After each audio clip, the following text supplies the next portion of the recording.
It's so nice to see you this evening. Hi. I can't necessarily say that it's great to see you this evening. I'm pretty upset to hear that you've called me in about Ed's grades. Oh, I'm so sorry. I don't want you to be concerned, and it's definitely not something to be upset about. It's just I want both of us to be on the same page as far as Ed's concerned in the classroom. I know you want the best for Ed as well as myself.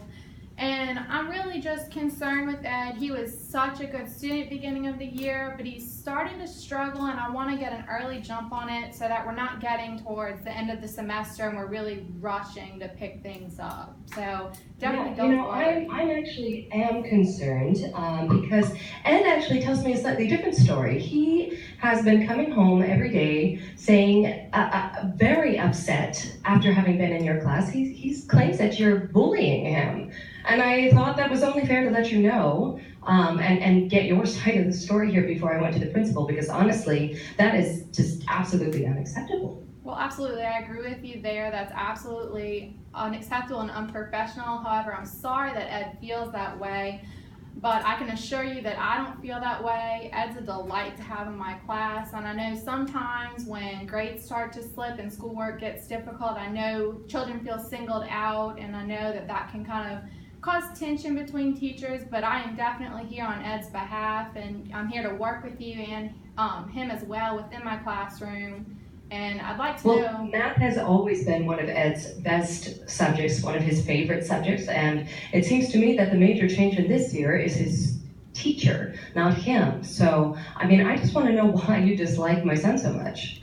I definitely, again, I can reassure you that I do not dislike Ed, and well, maybe it's a shift in pace work, or maybe it's a subject area that maybe he's not so familiar with that's starting the issues within class. Do you maybe feel that way, or do you feel differently? So are you expecting that, are you implying that my son is making things up about the fact that you seem to single him out and pick on him?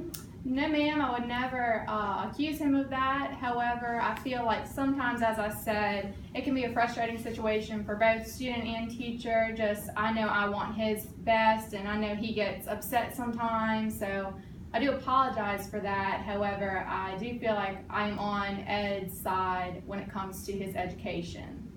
Well, obviously, Ed doesn't feel that way, which means there's some sort of breakdown in communication going on, and it sounds like it may be coming from you. I'm frustrated right now, and I don't like to see my son coming home from school upset and feeling picked on by his instructor. Definitely, as am I. I hate that you're having this situation, that he's coming home that way.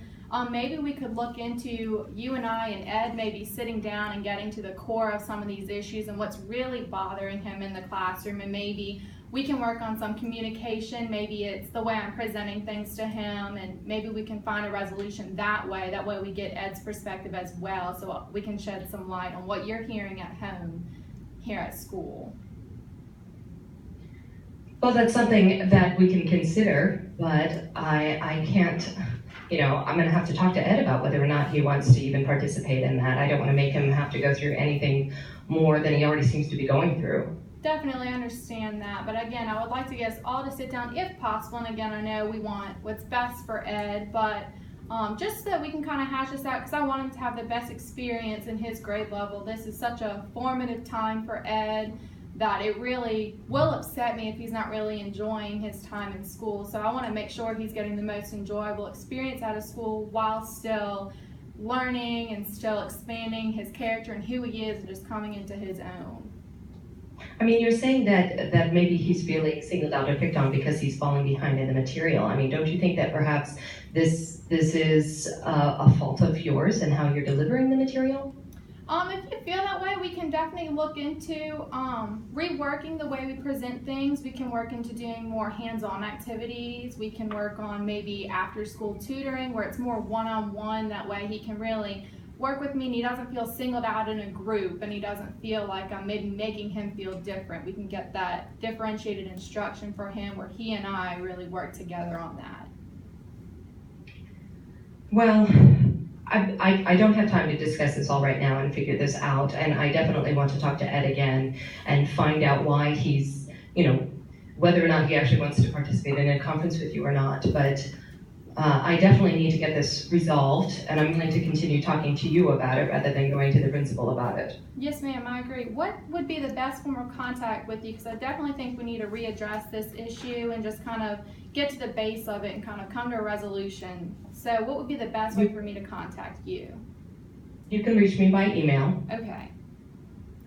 And we will work on this together and kind of come to a resolution at a later date, just so we can keep this line of communication open.